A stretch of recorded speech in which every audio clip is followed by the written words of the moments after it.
오늘은 좀 특별한 인사를 좀 나누도록 합시다. 옆에 분들하고 미얀마를 위해서 기도합시다. 우리 한번 인사 나누도록 합시다. 미얀마를 위해서 기도합시다. 이번 한 주간 동안 다른 때에 비해서 압도적으로 많이 미얀마를 위해서 기도를 했습니다. 저희는 두 사람이 이제 예배를 드리니까 아침에도 저녁에도 미얀마를 위해서 많이 기도를 했는데 이번에 그 JTBC 그 프로그램 중에 차이나는 클래스라는 프로그램이 있거든요. 근데 굉장히 정말 좋은 프로라고 저는 생각하고 있습니다. 그래서 매번 챙겨보는데 한양대 이양희 교수가 출연했어요. 이분은 예전에 신민당 대표였던 이철승 씨 딸인데 UN 직원으로 해가지고 미얀마를 이렇게 드나드시고 생사를 또 이렇게 오르내리는 그런 어려움을 겪으면서 미얀마라는 나라에 대해서 많이 공부를 했더라고요. 그 미얀마의 역사와 또 현재의 상황에까지 이르게 된 이유를 이렇게 쭉 설명해 줘서 제가 뭐 그냥 강의 듣고 나니까 다 이해가 되더라고요.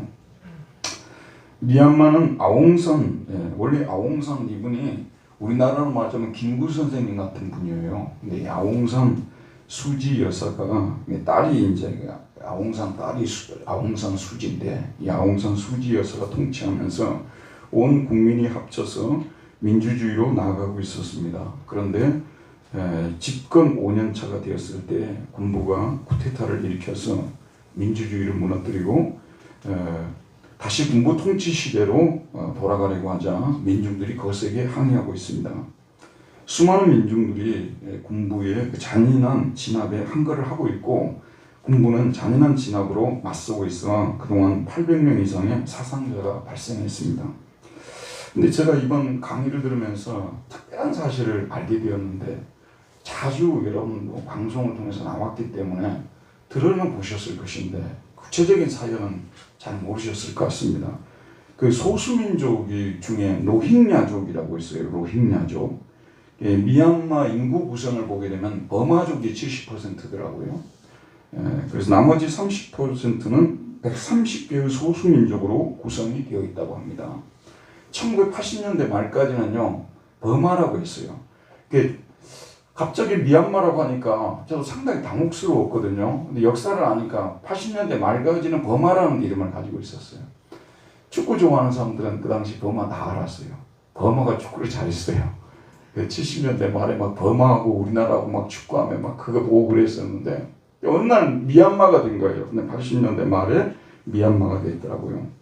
근데 130개 소수민족으로 구성이 됐는데 그 소수민족 중에서 로힝야족이 있는데 이 종족은 미얀마 군부로부터 더 나아가서는 다른 소수민족으로부터 큰 차별을 받고 있습니다. 미얀마에는 세 종류의 시민권이 있다고 합니다. 버마족에 반한 A급 시민권이 있고 그 다음에 또 소수민족들도 또 차등을 두어서 B급, C급 이렇게 시민권이 있다고 합니다. 그런데 로힝야족은 이 B급, C급 시민권들도 받지 못하는데 미얀마 정부가 그들을 시민으로 인정을 하지 않기 때문이라고 그러더라고요. 시민으로 인정, 국민으로 인정을 안 해버려요. 2010년도인가 거기 이제 총선거가 있어가지고 군부가 정권을 잡으려고 흰색의 이게 이제 주민등록증을 우리식으로 말하자면 발행을 해서 준 거예요. 그래서 찍으면 이거 나중에 정식 시민으로 정식 국민으로 바꿔주겠다고 그렇게 해서 찍어줬더니 되고 나서는 없었던 일로 하자 이렇게 돼서 그리고 이제 카키색으로 이걸 줬는데 카키색으로 주민등록증을 만들어 준 거예요. 근데 거기에 이걸 이제 가지라고 하는데 그 로힝야족 사람들이 아무도 안 가지려고 했답니다. 왜냐하면 거기에 보면 그 밑에다가 딱 뭐라고 하냐면 미얀마족은 정식 미얀마 국민이 아님 그렇게 써놨네. 그러니까 누가 그걸 받으려고 했겠습니까? 2000년대 초에는 또 그 어린아이들을 포함해서 로힝야족 2만 명 이상이나 대량 학살도 했더라고요. 근데 이게 역사를 들어보니까 오랫동안 여기를 영국이 통치를 했더라고요. 영국이 거의 뭐 90년 이상을 통치를 했는데 이제 소위 말해서 이제 그 미얀마 독립을 위해서 어떤 동맹이 결성이 되고 싸우는 과정에서 일본을 끌어들였더라고요. 일본을 끌어들였는데 일본이 한 4, 5년밖에 통치를 안 했는데 너무 잔인하게 통치를 해서 정말 일본에게 그 해모를 느낄 정도로 그래서 다시 또 영국을 불러들였대요. 그리고 영국이 또 한 3년 동안 또 통치를 했는데 그 통치를 하는 과정에서 노흰야족이 영국에 이제 빌어붙은 거예요. 근데 그 당시 이제 이 독립정부를 구성을 하려는 상황이었기 때문에 믿게 보였던 것 같습니다. 그래서 그 죄로 인해서 나중에 그 군부가 통치를 하게 되면서 1960년대부터 군부가 통치를 했더라고요. 그렇게 하면서 노흰야족은 국민으로 인정받지 못한다. 한 130만 정도 되는 사람들인데 국민으로 인정을 받지 못하니까요. 여러분 국민으로 인정을 받지 못하면 투표권이 없습니다. 그 다음에 유산을 상속을 못합니다. 그 다음에 재산권이 없어요. 내가 뭘 가져도 이건 내 거다, 내 재산이다 주장을 할 수 없는 그런 모든 이런 특권으로부터 박탈을 당했다고 말하고 있습니다. 노흰야족이 더 불쌍하더라고요. 미얀마를 위해서 기도를 해야 되는데 또 이 부족을 위해서 더 많이 기도해야 되겠다는 그런 생각이 들더라고요. 근데 이제 불행 중 다행인 것은 그분이 이제 강의를 마치면서 그 얘기를 하시더라고요. 지금 이제 임시정부가 말하자면 들어섰잖아요. 군부에 반대하는 임시정부가 들어서서 대통령도 있고 뭐 다 이렇게 돼 있잖아요. 그런데 소수민족들이 다 이렇게 단합을 하게 되면서 그 새로 생긴 이 정부가 정식 대변인이 미얀마족에게 자기들이 그동안 차별하고 못되게 굴었다는 것에 대해서 정식으로 사과를 했답니다. 그러니까 제가 참 이번 사태가 일어나면서 개인적으로 기도를 하면서 하나님께서 이 역사를 어떻게 이끌어 가실까? 하나님께서는 도대체 어떻게 이 역사를 정말 하나님이 원하시는 역사로 만들어 가실까? 거기에 대해서 상당히 궁금했어요. 그랬는데 정말 하나님이 하시는 일이 놀랍더라고요. 이거는 뭐 천년이 가도 해결되지 않는 그런 문제인데 사실은 아웅산 수지 아버지 아웅산이 소수민족을 다 연합을 시켰더라고요. 다 결합을 시켰더라고요. 당시에요. 그랬는데 이게 테러범이 나와가지고 쏴죽여가지고 결국은 죽게 되었는데 참 이번 사태를 통해서 하나님께서 저나 여러분 모두 기도 제목이 되었으면 좋겠어요. 여기가 모두 하나가 되고 또 이렇게 복음을 전할 수 있는 그런 또 정부가 들어설 수 있게 해주시고 제가 이제 역사를 공부하는 사람인데 이렇게 제가 나름대로 공부를 해보니까요. 옆 나라의 일이 우리나라의 일이에요. 이것이 서로 관계없는 일이 아니더라고요. 그래서 저희들이 미얀마 국민이 불쌍해서도 기도해야 되고 또 하나님 나라가 세워지도록 기도해야 되고 또 우리는 또 그런 역사를 아픈 역사를 가지고 있기 때문에 더욱더 공감이 돼서 여러분도 이번 한 주간 동안은 미얀마를 위해서 많이 기도해 주시기를 바랍니다. 제가 이 얘기를 좀 더 유심하게 좀 더 유심히 깊이 듣게 된 이유는 오늘 본문하고도 또 이게 관계가 되어 있어요. 예수님께서 이 세상에 오실 때 유대인 이방과 그런 관계가 너무 좋지 않았습니다. 근데 이게 이제 2000년 전의 역사를 이야기를 하다 보니까 이게 참 실감 있게 안 다가오잖아요. 근데 이게 노흰야족과 이 버마의 사람들을 얘기를 하게 되면 실감 있게 다가온다 그 말이에요. 우리나라가 동서로 좀 분할이 되어 있고 여건 야건 이게 전라도 경상도 이것은 어떻게 보면 제가 독일에 가서 놀랐는데요. 너무 이걸 갖다가 엄청난 걸로 하면 안 돼요. 내가 독일 가서 한번 선거가 끝났는데 선거 딱 보니까 그 지도가 위에는 빨간색이고 밑에는 파란색이에요. 우리나라하고 똑같은 지도야. 그래서 신기하더라고. 어떻게 독일 같은 나라에서 이렇게 지도가 빨간색, 파란색으로 이렇게 나눠질 수 있을까 했더니 북쪽 있잖아요. 제가 사는 베를린이라든지 하노버라든지 이런 데는 뭐냐면 저 거의 대부분이 오늘날은 더불어민주당이에요. 그 다음에 남쪽 그 있잖아요. 미넨을 중심으로 해서 잘 사는 지역들 있잖아요. 거기는 거의 다 맞아요. 지금 국민의힘이에요. 근데 뭘 했어요. 그래서 내가 그때 깨달은 게 뭐냐면 지역 감정은 세계 어느 곳에 있는지 다 있는 거구나. 그래서 우리가 미얀마에 비하면 양호한 것이구나. 사실 우리나라가 다른 나라하고 비교하면 양호한 것들이 상당히 많은 나라예요.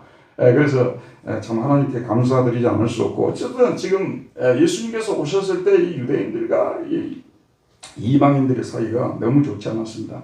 근데 문제는 뭐냐면 항상 선민의식을 주장하는 사람들 때문에 생기는 거예요. 선민의식을 주장하는 거예요. 기득권을 주장하면 항상 문제가 생기는 거 아니겠습니까? 그래서 이 자기들은 선민이고 선택받은 민족이고 이방인들은 선택받지 못한 민족들이고 그래서 철저하게 이방인들과 그 사람들 격리되고 아주 상대를 안 하고 살았지 않습니까, 여러분? 대표적인 예를 하나 드리게 보면, 여러분도 오늘 돌아가셨어요. 예루살렘 성전 한번 딱 쳐보세요. 솔로몬 성전은 파괴되고 없는 거니까요. 예루살렘 성전 치면 이 예루살렘이라는 데 뭐 언덕이 있어요. 언덕. 그 꼭대기에 성전이 지어졌어요. 헤롯이 46년 동안 세운 성전이거든요. 근데 그 성전이 역사가 요세푸스가 유대 전쟁서를 기록을 하면서 그 성전을 얘기하는데 역사상 이렇게 아름다운 건물이 없었다 할 정도로 아름다운 성전이었어요.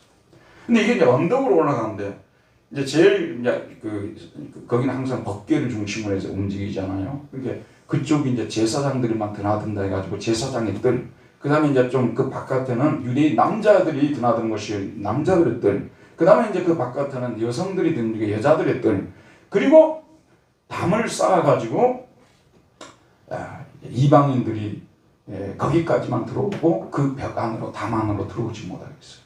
요즘 그 유적 발굴하는 분들이 유적을 많이 발굴하는데 편말 같은 거 있잖아요. 거기 써놨던 편말 같은, 만약에 이 담을 넘어서 들어오게 되면 즉결 처형한다, 그런 말들을 유대인들이 붙여놨던 거예요. 그럴 정도로 이방인들은 이 성전 안으로 들어가지를 못했다고 말해요. 그러면 여러분, 우리가 성경을 읽을 때 생각을 하면서 읽어야 되잖아요. 여러분, 들어오지 말라고 하면 어떻게 하면 될까요? 안 들어가면 되잖아요. 그리고 뭐 파르테논 신전을 비롯해서 그리스 사람들이 만들어 놓은 신전만 해도 당시에 3만 개였다고 하는데, 뭐 그까지 예루살렘 성전 뭐 안 들어간다고 해서 문제가 될 거 있습니까, 여러분? 근데 문제는 이게 영적으로 해석을 해야 된다고 말이에요. 예루살렘 성전에 들어서지 못한다는 것은 하나님께서 주시는 모든 영적인 복으로부터 철저하게 차단당한다는 것이에요. 철저하게 그 성전 안으로 들어가지 못한다는 것은 이게 차단을 당한다는 그런 뜻이기 때문에 이게 중요하다는 그런 말씀입니다. 자, 오늘 말씀을 통해서 사도 바울이 이런 배경에서 지금 이 말씀을 기록하고 있는데, 자, 한 구절씩 보도록 합시다. 12절을 보게 되면 11절에 보면, 그러므로 생각하라, 너희는 그때 육체로는 이방인이요 손으로 육체에 행한 할례를 받은 무리라 칭하는 자들로부터 할례를 받지 않은 무리라 칭함을 받는 자들이라. 그렇습니다. 여기 본문은 그러므로 생각하라라고 되어 있습니다. 근데 이 사도 바울은 선교사입니다. 그리고 또 신학자입니다.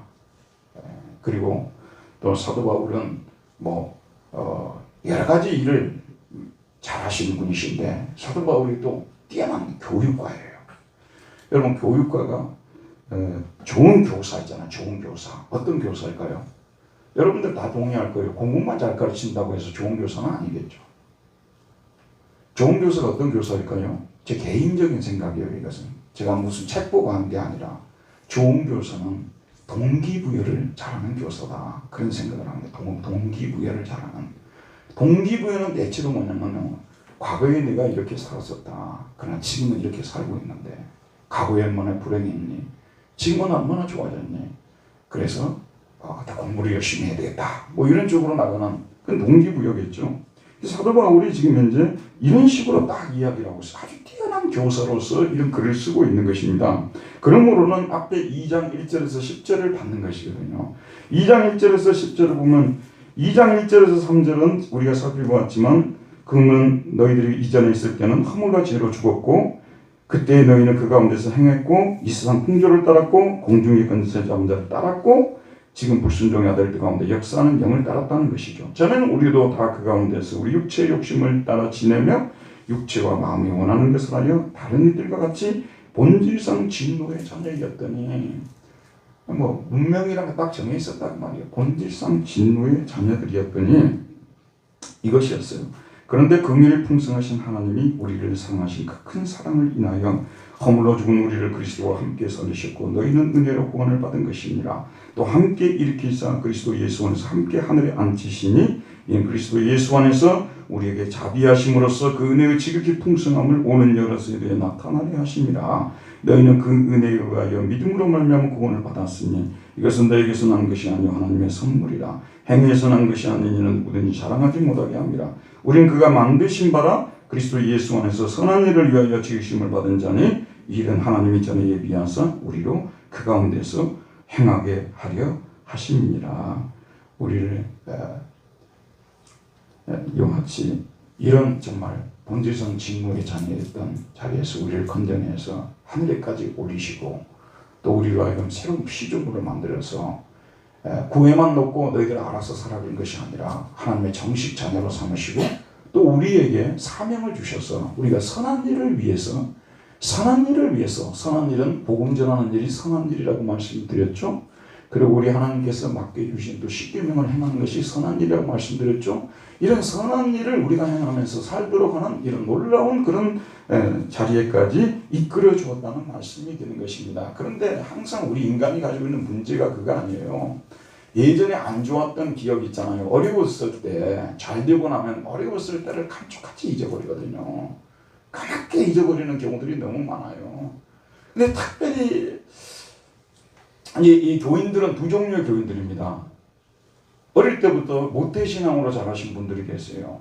모태신앙으로 자라신 분들은 솔직하게 말씀을 드리면 뭐 공중권세자자를 쫓아다니고 뭐 마땅 타락했다는 얘기를 안 듣고 교회 안에서 쭉 자라오신 분들이 많아요. 그런데 어떤 분들은 정말 하나님하고 아무 관계없는 그리스도 이름도 들어보지 못한 그런 환경에서 자란 분들이 계시거든요. 그러다가 교회에 들어와서 구원을 받고 인생을 바꾸고 새로운 삶을 살게 되고 이런 분들이 계시는 거예요. 그런데 이 지금 에베소서는 주로 뭐 어떤 분들이라고요? 후자에 해당하는 분들에게 쓴 편지잖아요.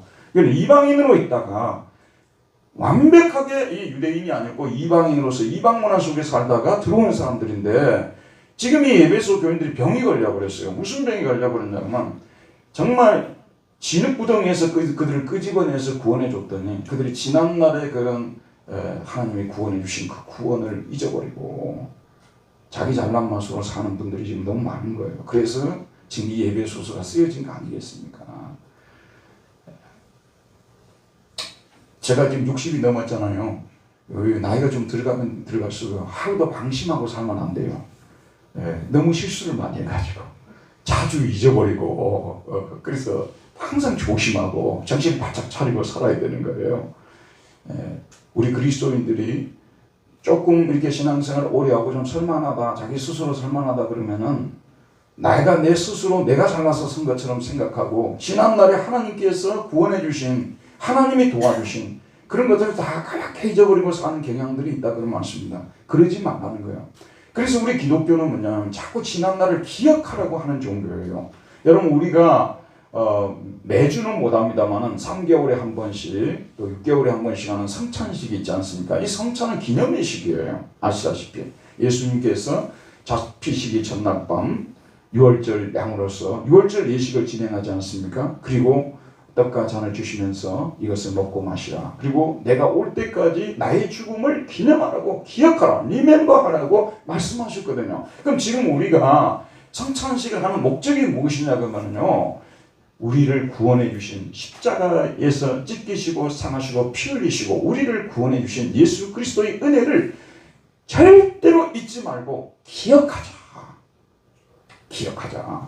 이렇게 해서 성찬식을 행하지 않습니까? 저나 여러분 지난날 우리가 어떻게 살았고 지금 어떻게 살고 있는지 지난날에 우리가 그 방황하고 또 하나님 밖에서 고통당하던 그런 시절들을 다시 한번 생각하고 기억하는 그러므로 생각하라 이런 그리스도인들이 돼야 된다는 말씀입니다. 그 다음에 바울은 그들이 그때 어떤 사람들이었는지에 대해서 말해줍니다. 자 여러분 보세요. 이방인과 유대인들이 있는데 유대인들이 이방인을 소위 말해서 그 유대인 아닌 사람들을 칭하는 두 가지 칭호가 있었어요. 그 첫 번째는 뭐냐면 이방인들이라고 칭했어요. 두 번째는 뭐냐면 무할례자들, 할례 안 받은 사람들 이렇게 칭했다는 말씀입니다. 오늘 말씀을 보면 너희는 그때 육체로는 이방인들이요 다 에스네. 너희들이 그때는 육체로는 이방인들이 자기들을 보고 이방인들이라고 했겠어요? 유대인들이 붙여준 별명이 그래요. 너희들은 이방인들이다 이랬어요. 자 이방인이라는 칭호 들어도 되죠. 하지만 아까도 제가 말씀드렸습니다만 이방인이라고 할 때는요. 유대인들이 가지고 있는 모든 영적인 특권과는 아무런 관계가 없는 사람들 그런 말씀.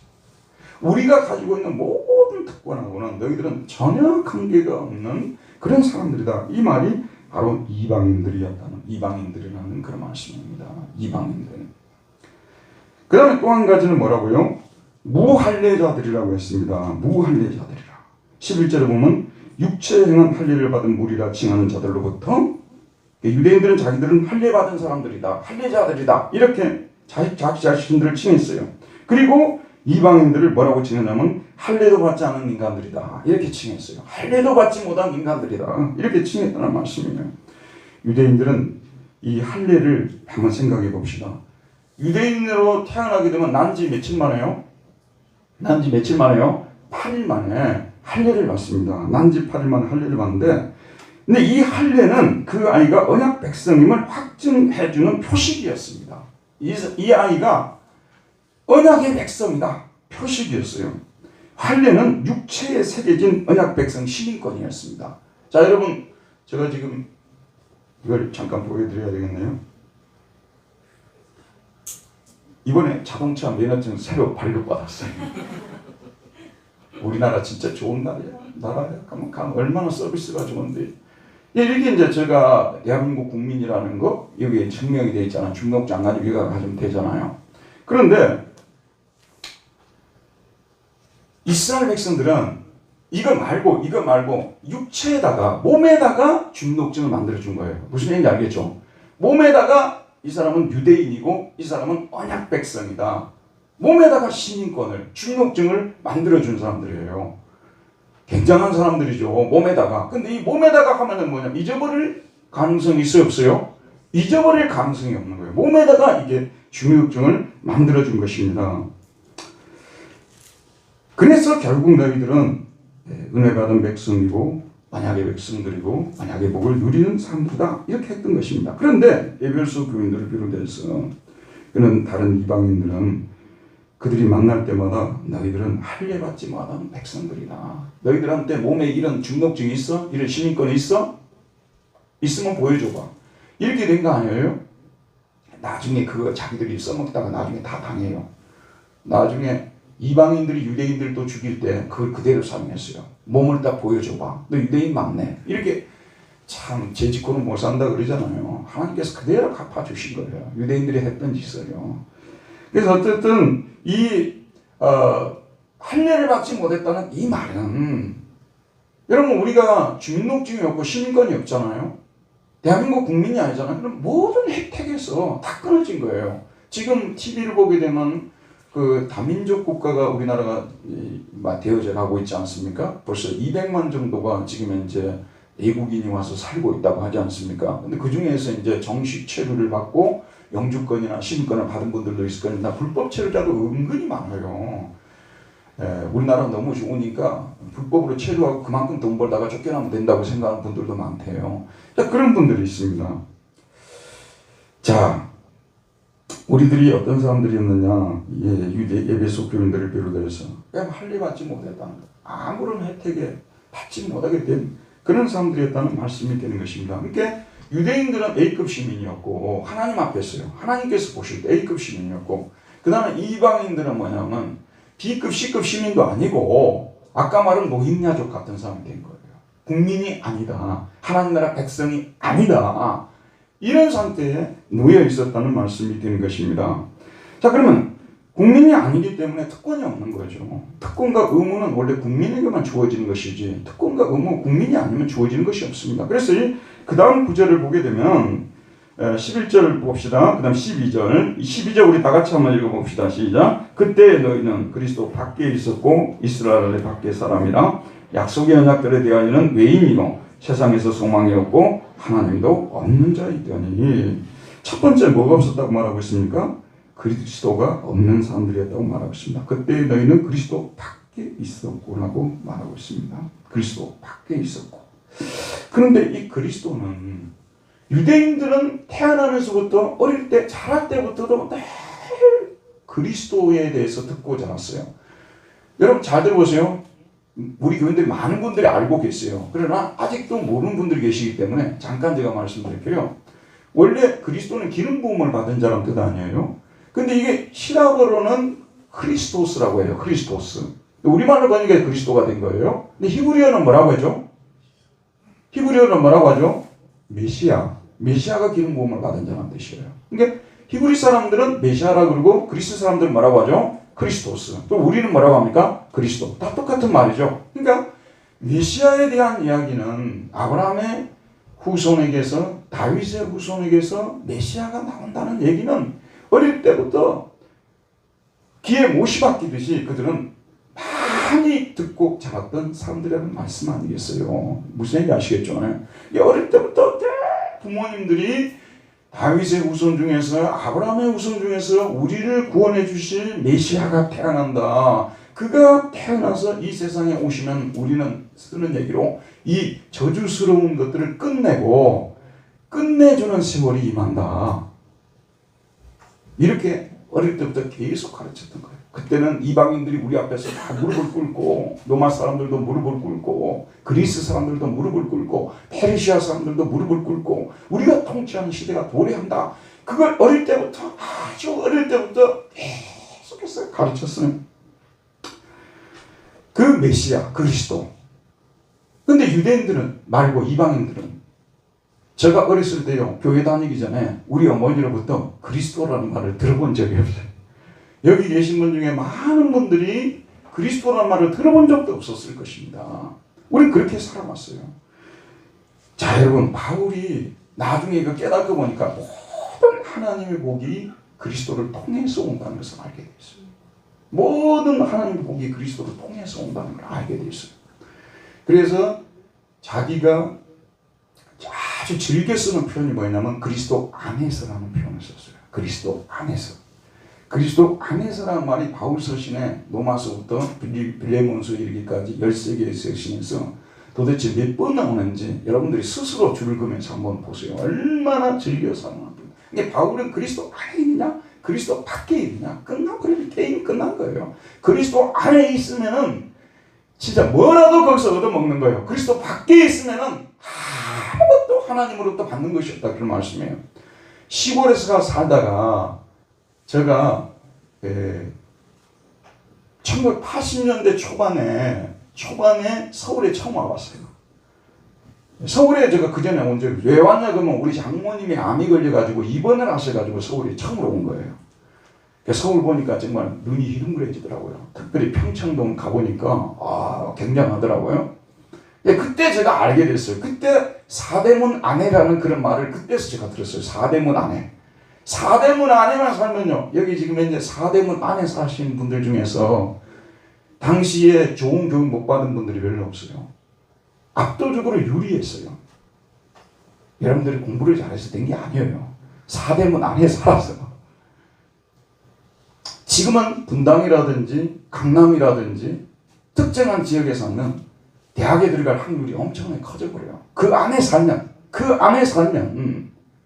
그래서 우리 아는 목사님들이 제가 분당 안에 산다는 것을 엄청 부러워해요. 분당 안에 산다는 걸. 이 안에 살게 되면 사실 문화적 혜택이 장난이 아니죠.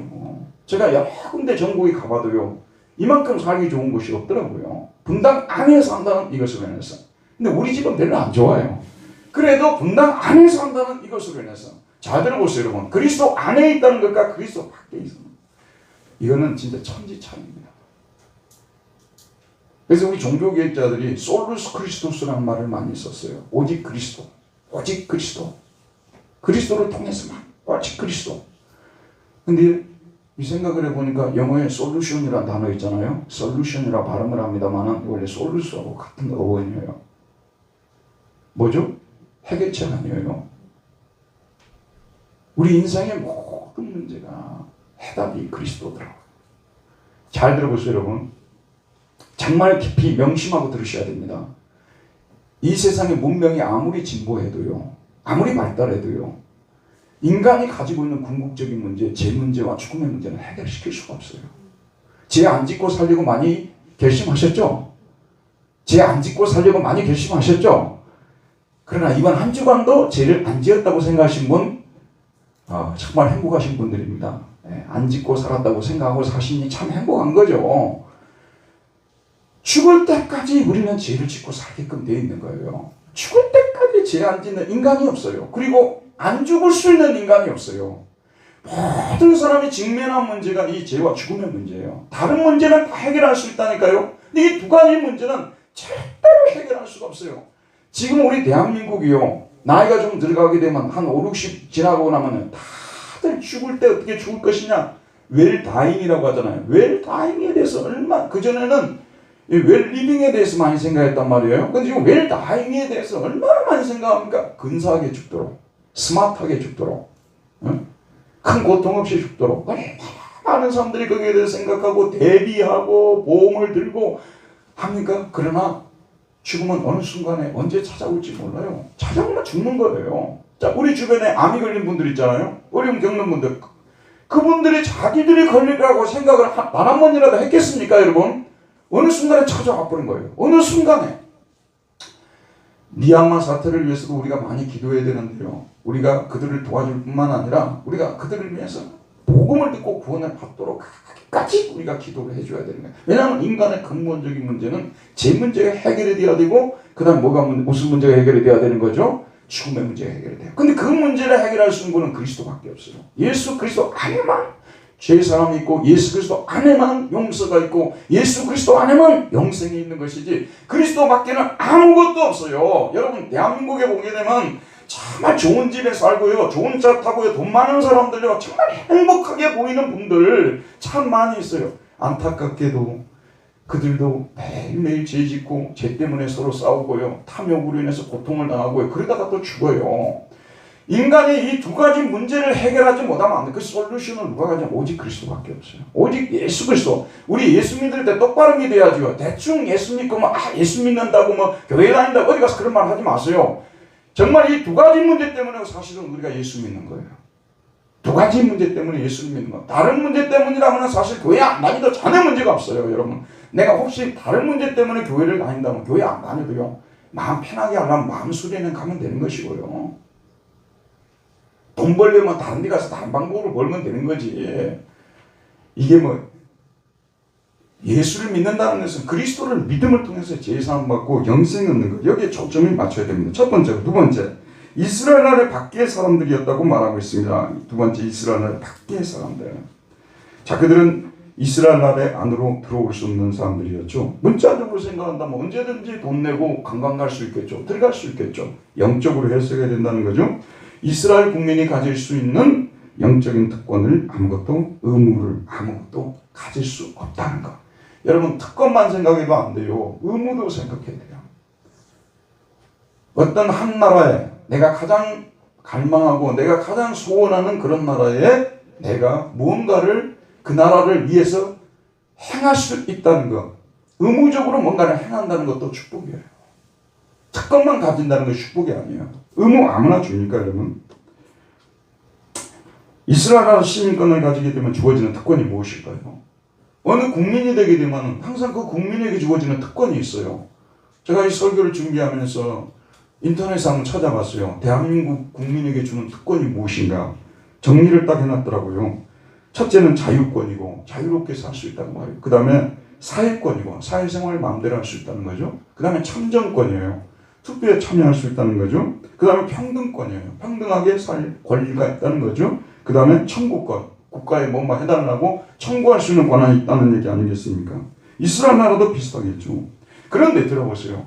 이스라엘 나라는 이 세상의 어떤 나라들에게도 주어지지 않은 특권이 있었는데, 그게 뭐냐면 하나님의 언약에 참여할 수 있었던 것이에요. 하나님의 언약. 아브라함과 다윗과 맺은 그 언약에 참여할 수 있었다는 말씀이 되는 것입니다.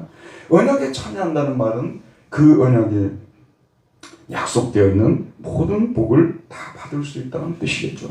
그 다음에 또 뭐냐면 이스라엘 국민이 되면 그들에게 주어진 의무가 있습니다. 우리나라 경우 헌법에 제시한 국민의 의무가 있죠. 무엇입니까? 예전에는 4대 의무로 배웠죠. 교육의 의무, 국방의 의무, 근로의 의무, 납세의 의무 배우셨죠? 근데 제가 찾아보니까 한 가지 더 있더라고요. 제가 이거에 대해서 법률적으로 자세히는 모릅니다만 그냥 인터넷에 나와 있는 그런 얘기인데요. 환경 보존을 위하여 노력할 의무, 이게 들어와 있다고. 환경 보존을 위하여 노력할 의무가 4대 의무 중에 하나 더 붙여져 있더라고요. 환경 보존할 의무가 있어요. 여러분, 이렇게 돼 있어요. 자, 근데 의무, 이스라엘에게는 어떤 아주 자랑스러운 의무가 있었어요. 그 의무가 뭐냐면 율법을 지키는 의무예요. 율법은 세상에 수많은 나라들이 있지만 이스라엘 나라에만 준 특권이에요. 그리고 이스라엘에게만 이 율법을 지키라고 하는 의무를 주셨어요. 우리는 그걸 지키지 않아도 돼요. 예전에 내 친구가 이스라엘에서 유학을 할 때 어느 날 일요일 날인데 이제 아파트에 와가지고 올라가려고 하는데 그 친구가 가만히 있더래요. 엘리베이터 누르지도 않고. 그래가지고 옆에 쳐다보더니 내 친구 보고 누르라 그러더래요. 너는 이방인이니까 눌러도 된다고. 그 사람들은 그 율법을 지키는 것을 정말 자랑스럽게 생각했어요. 그 이방인들은 그거 안 지켜도 상관이 없어요. 그런 특별한 사람들만 지키는 거 아니겠습니까? 이런 의무와 특권을 가진 그런 사람들이었는데 이스라엘 백성들, 이방인들은 거기에서 다 배제되었다는 말씀이죠. 또 한 가지 뭐냐면 또 한 가지는 그 이스라엘 백성들이 누리는 문화로부터 또 완전히 또 이게 뭐냐면 단절되어서 차단되어 있었어요. 이 아폴로트리오라는 영어 단어가 스트레인지인데 이게 뭐냐면 이스라엘 나라로부터 유리되어 있었다, 소외되어 있었다 이렇게 번역할 수가 있어요. 그러니까 이스라엘 나라 그 국민이 누리는 모든 문화생활로부터 모든 문화로부터도 소외가 되어 있었어요. 제가 시골에 살 때 섬진강에서 살았는데 우리 문화는 무엇이냐 그러면 거의 대부분 물고기 잡으러 다니고 또 제첩도 우리는 여름에 많이 잡았어요. 가면 제첩 막 이만큼씩 가져오고 뭐 물고기 잡으러 다니고 그다음 겨울은 또 김생산하고 그런 문화만 살았어요. 우리는요. 그런 문화만. 그러다가 나중에 서울에 와서 서울 사람들이 누리는 문화를 보니까 충격적이었어요. 우리 거기서 완전히 격리된 그런 삶을 살고 있었던 것이죠. 미얀마 예를 들어 보니까요. 원래 이 미얀마 로힝야족이 방글라데시에 살고 있었더라고요. 근데 이 사람들이 이제 방글라데시에서 이주를 하게 되는데 인도네시아도 가고 뭐 스리랑카도 가고 뭐 몇 나라로 갔더라고요. 근데 바로 지금 여기 미얀마 국경에 라카인주라는 주가 있어요. 라카인주가 있는데 그 라카인족이 살고 있는 곳이에요. 거기에 110만 인구가 거기 지금 현재 살고 있는데 그리로 이주를 한 거예요. 근데 이주를 했는데 몸은 거기에 들어와 살고 있는데 들어보세요 여러분. 이 사람들은 종교가 뭐였냐면 이슬람교였어요. 근데 들어와 보니까 라카인족들은 불교를 믿고 있는 거예요. 이게 불교하고 이슬람과는 물과 기름과 관계 아니에요. 문화적으로 너무 다른 거 아니겠습니까? 문화적으로. 여기는 남아단 금식기간이 있어요. 근데 불교 쪽에서 남아단 금식기간하고 아무 관계없는 그런 문화 아니겠어요. 하루에 5번씩 메카를 향해서 절하는 거 아무것도 아니에요. 그러니까 완전히 다른 문화 속에 사는 거예요. 그래서 라카인족들이 누리는 그런 문화에서 완전히 함께 살면서도 완벽하게 소외되어 있었던 이스라엘과 이방인과 관계가 그랬던 거예요. 저도 이스라엘 아직 제가 못 가봤거든요. 사실 저도 이스라엘에 대해서 많이 소외되어 있는 사람인데 아직 못 가봤어요. 근데 살려 갔다 왔다 하더라도 그 유대인 따라잡기가 쉬운 일이 아니죠. 그 사람들의 문화 속에 동화된다는 것이 정말 어려운 거 아니겠습니까? 제가 이 독일에 살면서요. 저만 그런 게 아니라 많은 사람이 그런 얘기를 해요. 우리는 죽을 때까지 살아도 한국인이지 독일인이 될 수가 없다는 거예요. 왜냐하면 저녁 때만 하루라도 김치를 안 먹고는 살아갈 수가 없거든요.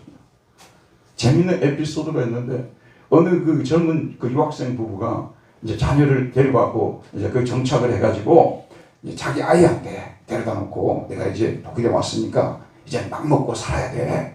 그렇게 다 얘기를 했대요. 그러니까 아이는 이제 엄마 아빠 말씀 잘 듣고 막 먹고 있는데 그 부모들은 저녁 되면 김치에 안 먹어요. 우리가 죽을 때까지 거기 살아도 그 유럽인들이 될 수가 없어요. 죽을 때까지 살아도 아메리카인들이 될 수가 없어요. 이게요. 우리는 사실 죽을 때까지 살아도 유대인들 같이 될 수가 없습니다. 그 문화 속에 동화될 수가 없어요. 우리는 그렇게 유리되어 살았고, 세 번째, 약속의 언약들에 대해서 외인들이었다고 말하고 있습니다. 약속이라는 것은 이건 뭐냐면 약속을 받고 약속을 지키게 되면 거기에 혜택이 어마어마하게 많은 거예요. 여러분 한 국민이 된다고 한번 생각해 봅시다. 제가 요즘 좀 행복합니다. 대한민국 국민이 되었다는 것이 참 행복해요. 솔직하게 말씀드리면 마스크 쓰고 이렇게 입에 드리는 것도 행복한 일 아니에요. 이렇게 할 수 있는 나라가 몇 나라 안 되거든요. 근데 내일 드디어 제가 아스트라제네카 이게 접종을 받습니다.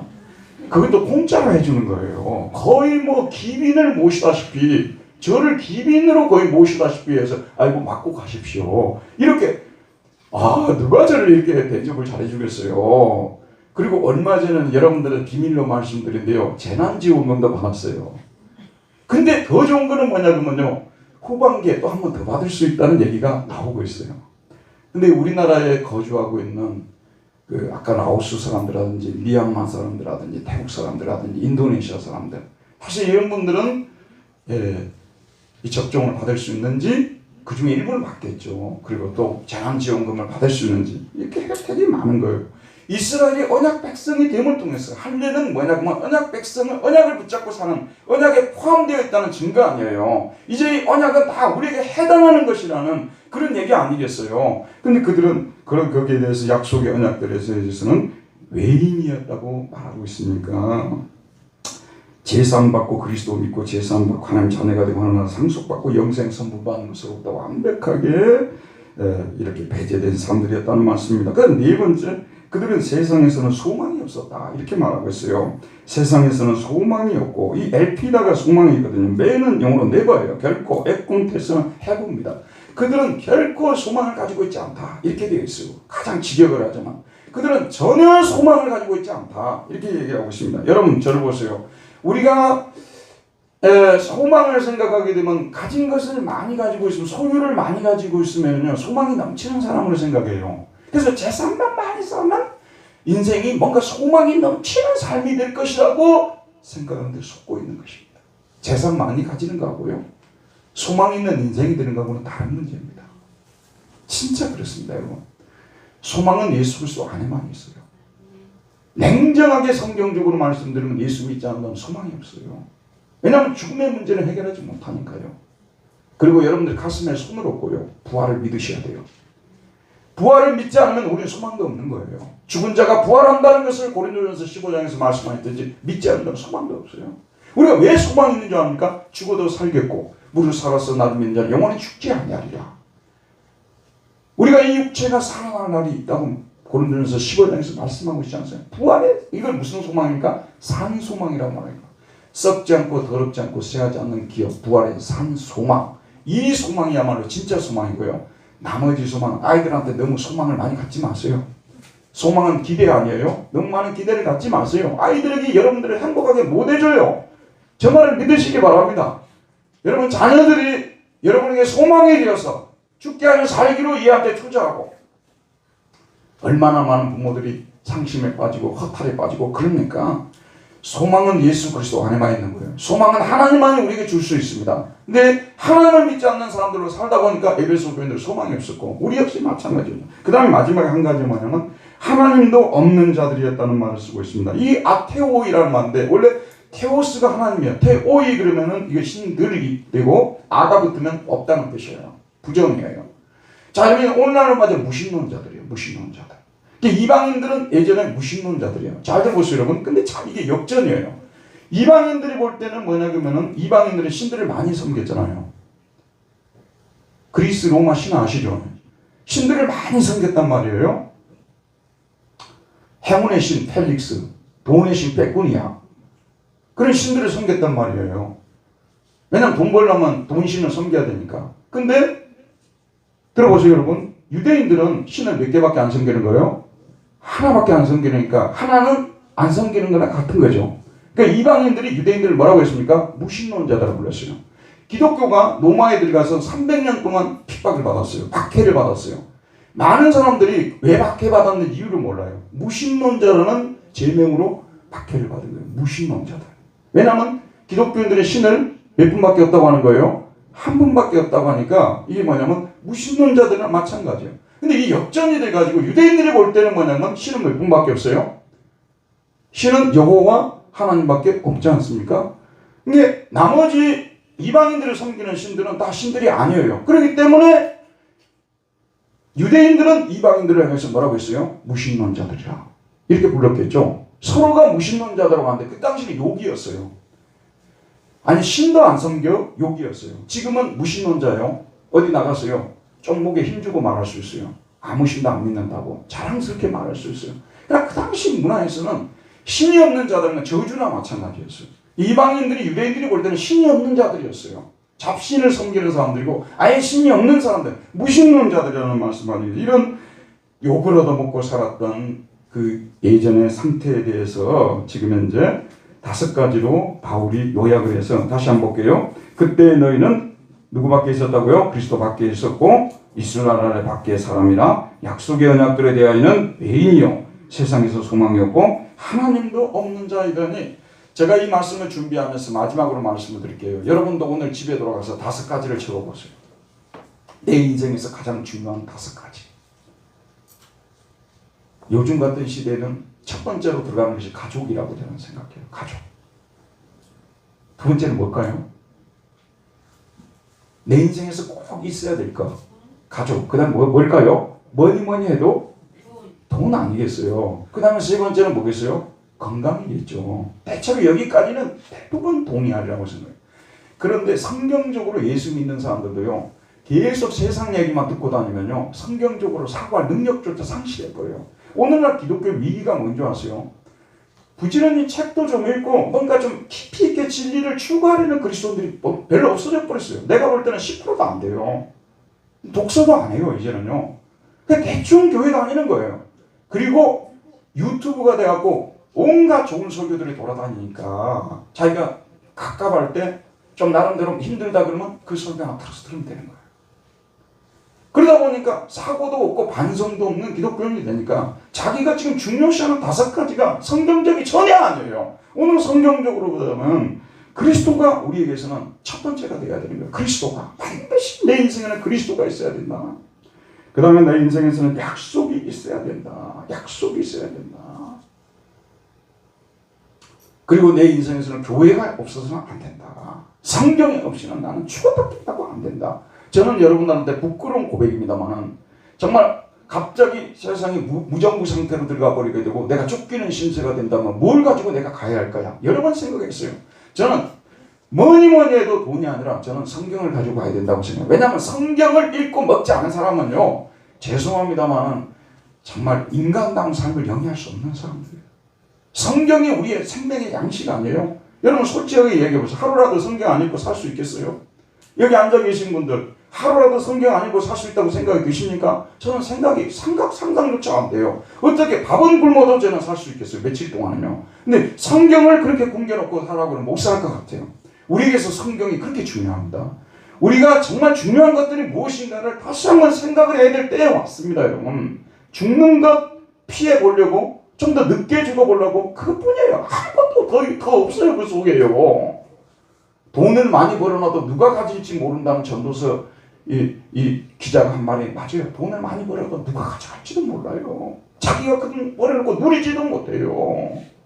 너무 부모님들 돈 많이 벌어갖고 돈 많이 쓰고 다니면요. 자녀들이 눈치예요.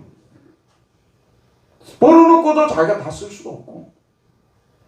무엇이 중요한 것인가? 우리 인생에서 반드시 있어야 될 것. 예전에 우리가 갖지 못했던 여러분이나 저는요. 휴가마다 깨어나도 우리는 뭐냐면 예수 그리스도 그분 안에 있으면 자랑해야 됩니다. 그분 안에만 우리가 머물러 있으면은요. 우리 하나님께서 우리에게 약속하신 것들을 때가 되면 다 받게 돼 있고요. 살아서도 받고 죽어서도 받아요. 여기에 대한 확신을 가지시길 바랍니다. 그리고 우리가 정말 이 땅의 삶에서 반드시 가져야 될 것 그것이 무엇인가를 깊이 생각하는 한 주간이 되시기를 주의 이름으로 축원드립니다. 은혜로우신 우리 하나님 아버지 오늘도 생명의 말씀을 보내주셔서 하나님의 말씀을 통해서 우리를 있게 오시고 우리가 전에 어떤 상태에 있었는지 그리고 지금 우리가 어떤 상태에 들어오게 되었는지 깊이 생각하는 우리 모두 되게 하여 주옵소서. 예수님 이름으로 기도했습니다. 아멘.